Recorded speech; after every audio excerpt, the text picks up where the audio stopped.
Yun na, this is it. This is it. Welcome back to one of the favorite. Wala na, sira na yung sasabihin ko. Welcome back to the latest episodes of RNR. Episodes kasi isa-slice natin into 5 yung isang episode natin na yan. Alright, alright. Hindi tayo katulad ng mga kabilang channel na professional. Dito sa channel na yan, Ilocano rules yan. Ilocano rules. Welcome back, aka Edu Manzanas, aka Shogun, and ito bago na to, aka Jonathan Morales. Welcome back, Secretary Ronald. Para kang Jonathan Morales, inimbito Dami. kita para sabihin mo yung gusto ko, tapos biglang kung ano, no, no, no, no, no, no, no, no, no, no, no. Parang ganun yung dynamic natin. No, no, no, no. Jonathan, Jonathan, no, no, no, no, no. Out of order, out of order. Kamusta Sir Ronald? Kamusta Sir Ronald? What's the Dami latest? nag-enjoy ng ating walk in the park ka.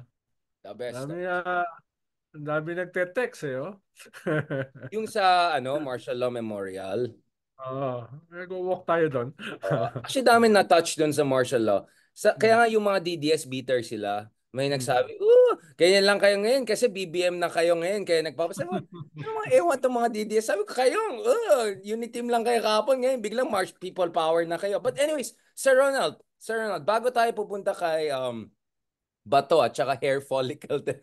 Ako, nagbibiro lang ako. Tinanong talaga ni Bato ng hair follicle test. Pero bago pa tayo pumunta kay Bato, at bago tayo pumunta dun sa mga interesting characters in Philippines, let's talk about the man of the moment, Harry Manhunt. Harry Roque under Manhunt. Sir The Ron, fugitive.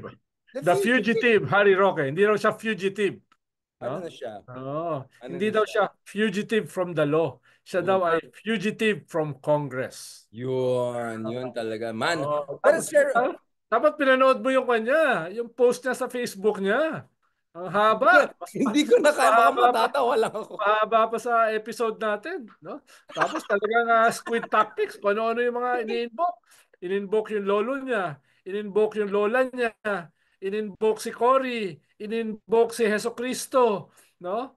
Ang dami niyang in-invoke. Tapos sa dulo, napaka-religious. MMK episode pala yan. MMK, maalala mo kaya? Oo. Oo, hindi raw siya naghahanap ng riches, ng material wealth dahil naniniwala siya sa Kingdom of God. Oh, Akala ko yan. Kingdom of Believe ka? Kiboloy. Oh, believe ka, di ba? Hindi, sabi ko, anong God? Sinong God? Yung God ni Kibuloy? Ay, ay, ay, ay. Sir Ronald, balikan natin yan bago tayo baka saan mapuntang yeah, yeah, yeah, yeah, yeah. Sir Ronald, bakit nung binabasa ko Manhunt, parang hindi ko na, parang medyo, Mm. Manhunt for. Oo, oo, oo. Bakit parang hindi tama, parang Manhunt of Harry Roque. Parang hindi ko siya masikmura. Ikaw, Parang sir, yung ano ganyan reaction? Parang yung debate sa Akbayan Congress, no?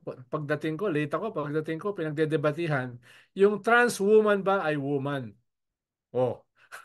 Wait, change topic. Actually, I regret asking that question. But I'm just saying in general. No, no, no, Sir Ronald, I didn't mean it in that way. It's not a pronoun issue or anything. Wala akong No, I was just saying, bakit I'm man? sure, I'm sure. No, no, no, no, no, Sir Ronald. Ang tinatanong ko is, sabi nga niya hindi siya, Yung, bakit manhunt? Kasi kung yung manhunt, manhunt, parang criminal. yung Parang may manhunt, bounty. usually kasi ang hunt animal eh. Tapos may bounty pa, yung mga ganon. Di ba? Manhunt Oo. talaga. Oo. Saka usually yung mga manhunt, mga serial killers, 'di ba? Yung mga ganoon, 'di ba? Wala akong sinasabi. Ako, I'm ako just may imagine mo ako na manhunt. Ako may imagine mo ako. Sa'yo, Ay na mas hunt. malala pa maisip ko. Ano yun, parang Abu Bakar al-Baghdadi. Yung mga ganun, yung mga hunt talaga, hunting down the, al-Baghdadi level kasi Ronald. Kaya loading ka talaga, mga Shogun, Ronald. No, sir, Ronald, obviously, we saw this coming, di ba? Ang dami na natin episodes na 2 weeks na. Pinupost ko pa rin ngayon. Lalo siyang may say kasi fugitive na itong kausap natin. But what do you think is Harry Roque's strategy now? So obviously, wala na di ba? Sunog na siya I mean, Oo does nga, he have any way to climb his way back? yung Facebook post nga niya ay sabi niya ay bakit hinihingian siya ng mga papeles ng Congress? Ba't siya hinihingian ng kanyang mga personal papers? I invoke my right my right to self-incrimination. But gagamitin yung papeles ko para i-incriminate ko yung sarili ko. No? Sabi ng gano'n, no? Eh, ang may karapatan lang kasi na humingi ng papeles sa iyo ay yung Congress. Hindi, not you as as a resource person yung magpapasya kung ano yung tamang papeles na hihingiin sa iyo. No? Hindi nangyayari yun eh. At nakakagulat na si Harry na dating kongresista, hindi alam yon.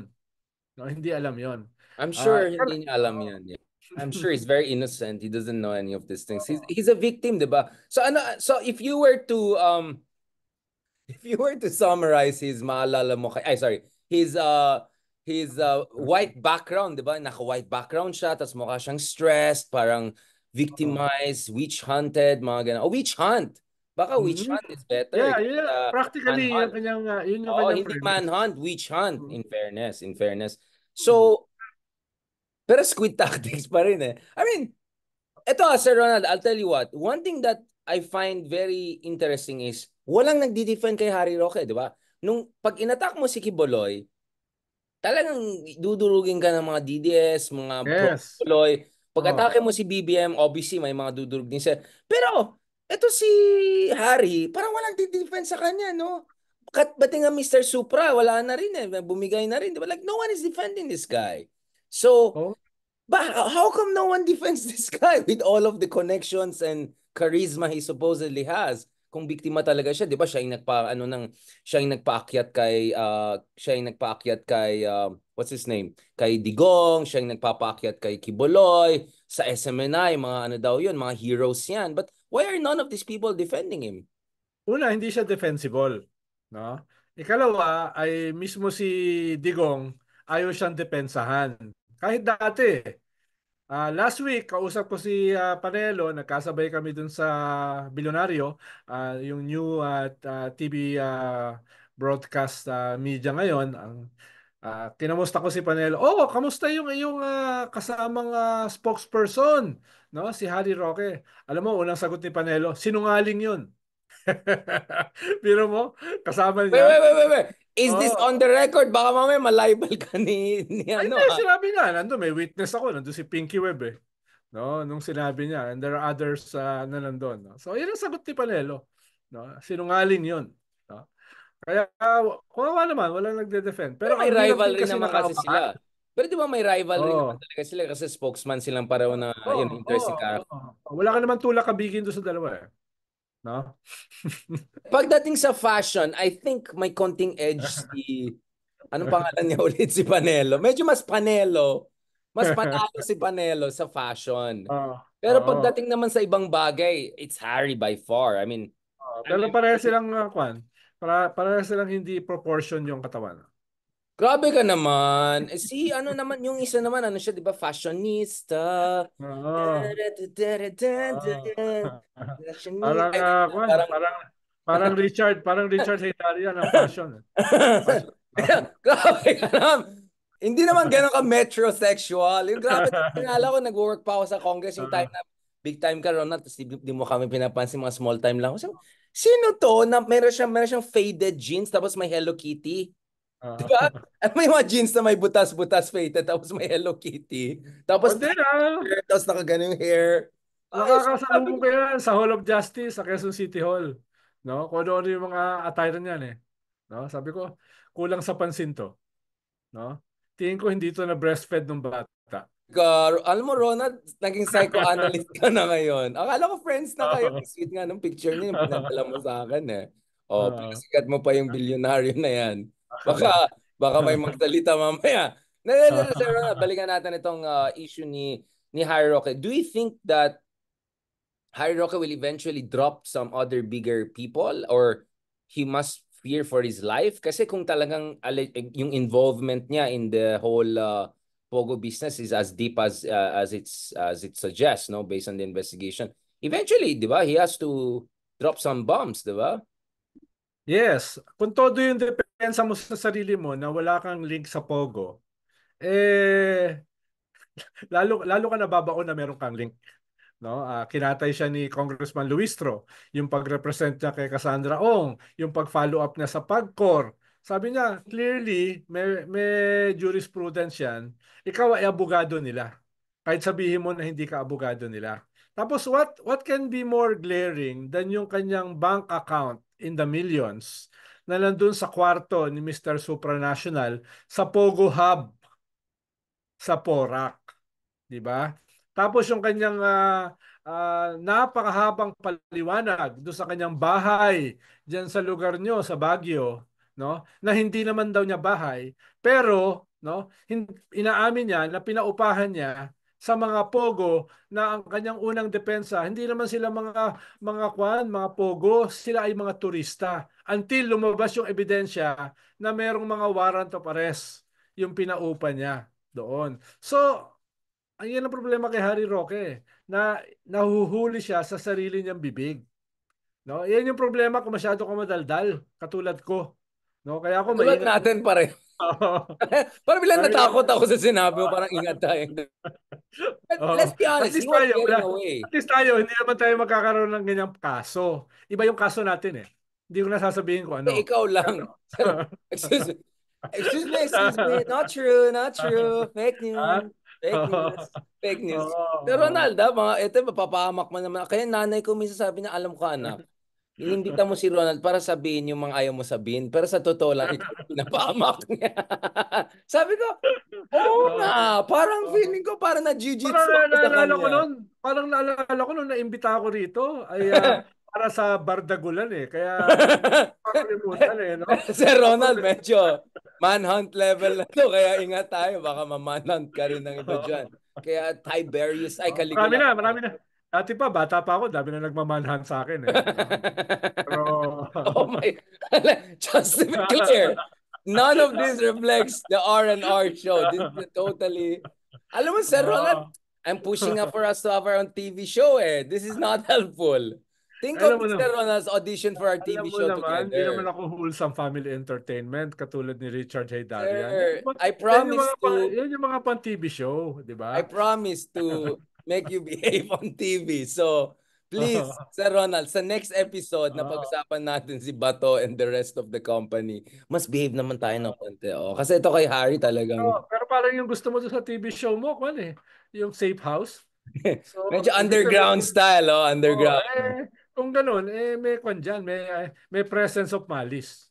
Ay, hindi. Ano naman? Pag, Hindi, may isa pa akong proposal. Huwag mo na may booking na ito plan natin. May isa pa akong proposal na mga sosyalin tayo, mga business people ang kasama, Mr. Interna. Ikaw kasi marami kang European connection, friends ng future, ano ba, Norwegian Central Bank Governor ba yung friend mong isa? Future head ng ex-NATO. NATO. Hindi, Head ng pero NATO. di ba he's being offered Central Bank Governor ng Norway yata na next, di ba? Si Stoltenberg. Pero mukhang iba ang kinuha niyang trabaho eh. Mukhang iba Ah, yung, okay, okay. kakaalis lang niya sa NATO, di ba? Oh, 'di ba? Tingnan mo ganyan mga level ng friends mo, 'di ba? So kuha tayo ng business people na medyo Elon Musk naman yung friend. Tapos ako Yan. yung simpleng tao na sa gitna lang, talking in between giants, yung mga ganun. Yan gusto. So, ayoko yung mga underground vibes natin, baka delikado. Okay, Sir Ronald, ingat na tayo. Pero yung X-Men mo, ang dami nagko-comment sa X-Men mo. Parating binabalikan yung X-Men mo talaga. Ay, Wala nako naman, talaga, Sir wala Ronald. naman ako naisip ay hiwatig doon. No? Wala. I mean, just to be clear, guys. Tsaka walang body Sabi shaming. nga, Walang ganun. It's a vibes sabi nga issue. ni, sabi nga ni Walden Bello no, Nagdamay ka na naman. parehas kaming hindi politically correct. Well, I mean, mahabang usapan yan, but I don't think you want to have a case against you also anytime soon. Okay, so Sir Ronald, let's wrap up the Harry Roque episode. Alanganin ka pala eh. So kung may TV show tayo, huwag natin pag-usapan si Harry, yung mga ganyan figures, kasi baka may MTRCB tayo kung saan mas... Oh, and ako Ikaw naman naman nagsimula ng manhunt eh. Hindi naman ako eh. hindi, kasi yun talaga nakasulat sa Philippine Daily Inquirer. Oh, nilaglag ko pa yung newspaper ko. Kaya PNP is in ongoing manhunt. Biglang natawa na ako bigla. Kasi sabi nung isang comedian Diba? friends natin, Ba't ka natawa? may bar daw sa Cubao na manhunt yung pangalan. Yun na naisip ko yung bar doon. Baka naman, baka naman. So, sa tingin mo ba, Harry will be in, mag-Indonesia din ba yan? Or Pauli? Ano? Do you think he'll get out of the country also or something? Actually, mahirap magtago si Harry eh. Ayan ka na naman eh. Sir Ronald, just to be Iba clear. kasi skill set kasi Skill set, Skill yeah. set yan Oo. So, Halimbawa ako, nung nalagay ako sa Matrix ni Digong, I disappeared. Diba? oo nga, no. Kayo ni Jollibee yung Oo. nag-disappear, di ba? Kayo ni Jollibee yung Oo. Oo. Dala-dala ko pa si Jollibee noon nung nag-disappear kami. Meron kami skill set no? I doubt kung si Harry may skill set. Never siya nasama sa sa ganyang klaseng buhay na ganyan, di ba? Baka naman hide in plain sight ang gagawin niya kasi marami naman siyang kamukha ng comedians, di ba? Speaking of mga Oo. kamukha ng comedians, kahapon kasama ko si Harry P. No, yung Oo. comedian na Oo. kamukha niya. Kaya sabi ko, the hunt is over. Shoutout naman dyan bago tayo mag-next episode sa The Cool Pals. Next time, Sir Ronald, mag-Cool Pals tayong dalawa. Let's do a Oo. CrossFit with the Comedy Manila people. I'm sure they'll really enjoy discussion natin. Kasi Sir Ronald, mas politically incorrect pa sila sa'yo. So kung nagsama kayo, talagang isasara yung podcast na yan. My kind of crowd. Your kind of crowd that will not last more than 4 episodes. So, matanggalan ako ng kalaban, Karebal. Oo nga. Banda naman kayo. Kaya nga maganda, guest na lang ako. Matanggal kayo sa Spotify. Tingnan mo yung, Ma-demonetize sila sa YouTube. tingnan mo yung wag po, nasara. Kaya nga eh. Pero gusto ko i-resuscitate yung Wagpo. Pero Oo. medyo Wagpo na medyo decente kung kaya na. Basta ako, Sir Ronald, ako nag-promise I can. Hindi na wag po yun. Hindi na talaga Wagpo yan. Pero yung vibes nandun, yung medyo pakulo. Ah. At naalala ko talaga yung pinaka-first time nagsama tayo sa TV, di ba? Late ka na Wag naman. po, wag po. O, di ba? Ang galing ko magsagot. Di ba? Siyempre, Hey Darian, TV version, Hey Darian. Alam mo naman, Oo. may layers tayo, di ba? Yung Puti pa TV. yung blazer mo nun. Naalala ko nun. Ganyan. Tapos, biglang pumasok lang diretsyon ganun. Oo nga, actually, alam mo, ganito, parang, wow! Wow, ganda mo ha. 'Di ba? Parang kinuha mo lang sa kamay ko yung kinakain mo. Tapos okay to. Parang sabi ko, okay to. Tapos next time ay gawain mo pala 'yan. Tama ang ganda ng sinabi ng Parang yung, parang yung ADR conference na ikaw yung nag-host. ikaw, tapos ikaw Pagdating, yung nag-late ng pagdating ko, 45 taas ako minutes. ng kamay. Taas ako ng kamay kagad. Nakita mo lahat ng mga Indians na kasama natin, tumaas yung kilay nila. Sino Akala to? ko gawain lang namin sa India. I'm sure sa India maraming ganun. Yung mga minimekos-mekos yung discussion. Yung, wala ka naman dito. I have a question. Loko. Tapos yung tanong mo yung pinaka-provocative pa na walang gustong sumagot. Ito ka Diba? na. Sabi talaga ni Lord De Vera, ikaw yung ikaw yung dormmate na tulog ng buong araw tapos biglang gigising. Ang daming sagot sa mga tanong. Parang saan ka galing, 'di ba? Parang alam mo, dapat hindi niyo gagawin yan. Parang hindi halata. Oo, parang hindi halata. Style yun Doon sa classroom, di ba, sa likod, nanggugulo kayo. Tapos biglang ang tanong ng teacher, ang ganda ng sagot mo, di ba? Wow, adik. Adik yan. Nahamon ako niyan. First year college sa UST. No? No, tinawag ako ni Professor San Juan, yung professor ko sa economics. No? Tinanong ako sa assignment ko. Tumayo ako. Nagbasa ako ng assignment sa notebook ko. Lahat ng mga classmate ko sa likod nagtatawanan. No? So nagtataka yung professor, ba't sila nagtatawanan? Okay naman yung aking pag-report ng aking assignment. No? So, until ma-realize niya, wala pala akong binabasa doon sa notebook ko. Kaya pala nagtatawanan. Grabe. Hinamon ako ng suntukan sa labas ng classroom. Yung prof, inamon na Oo, napahiya siya di ba? Alam Oo, mo, grabe. tuwa siya doon sa report ko sa assignment. Hindi niya alam. Wala pala nakasulat doon sa report. Grabe, guys. Sir Ronald talaga, no? Operator ka talaga. Bata ka pa lang. Batang-bata ka lang. Oo. Operator ka na. 16 anyos ako noon. Grabe, sir. Actually, sir, we have to have an episode about yung mga school vocal moments, di ba? Yung mga kalokohan na ginagawa. Marami yun. Ako kasi, di ba, yung isang year ko sa Baguio, doon ako sa public high school bago ako nag-private ulit. Kasi pinadala ko ng parents ko sa public high school para medyo hindi na masyadong konyotic. Pero obviously, didn't work out so well. Alam mo, eto classroom namin tapos may window sa likod. Pumapasok yung mga kasama ko, yung mga sa likod and then nagmamahjong sila sa likod. Tapos nagpapasa ng beer, tapos sa labas I was like culture shock. Kaya sabi ko, hindi kaya yung ganyan public Ay, school. hindi nyo kasi nasubukan yung buklatan. Ayan. Hindi ka mahuhuli nun sa buklatan. Grabe. Parang Lucky 9, yung libro, bubuksan mo. Grabe. Yung page libro. Tapos pustahan yan. Tapos hindi mahalata ng teacher Correct, na correct. kayo ay naglalaki nine dahil libro eh. Libro yung bubuksan mo at Ay, bubuksan oh, mo ng exactly. libro. Oh, di ba? Ganun. Hindi mo na Alam mo, Sir subukan Ron, yun eh. dapat naging guro ka. Feeling ko kung guro ka, bistado lahat ng mga loko-lokong estudyante kasi gawain na OG ka eh, OG, di Uy, ba? ako teacher's pet ako. What? Parang Sir Ronald, medyo, hindi naman malicious yung, baka oh, tama na. UST ka, kaya magpapakita. Thank you very much, Sir Ronald. As you can see, I intentionally changed the topic kasi naging delikado na. Let's just not talk about Harry. For 2 months, let's not talk about Harry until Thursday. Until Thursday, kasama natin si Justice Carpio na lang hayaan ko Uy, paborito rin ni Justin Carpio yun, si Harry. I think si Justice Carpio say, oh, Harry is Harry. Ganun lang siya. Yung parang, it says it all. He doesn't even need to say anything, di ba? Oh, Harry was always Harry. Parang ganun. Ikaw Pag, talagang delikado ka eh. pag balasubas na ako, ngingiti na lang yun, si Justice Oo, Carpio. oo. Sige, Sir, Sir Ronald, thank you so much for that. Well, not really thank you kasi dami mong sinabi na hindi ko na yata i-upload to eh. Delikado tong episode na to. Para ka palang, ay, hindi, yung off the record na sinabi ko may na-meet kami. Tapos, sino tong in-introduce mo sa akin? Hindi ko ma-publish tong loko na to. Kung ano. Wala yung ating wala yung ating Arneo eh. Oh, Wala si Marquez. Si ano, nagpaparamdam si si David Mann. Si David Mann. Amazing people. Yan. Okay, let's go to the next episode. Pag-usapan naman natin hair follicle test ni Bato de la Rosa. And then we will. Plan B. Manhunt. Next episode, Plan B.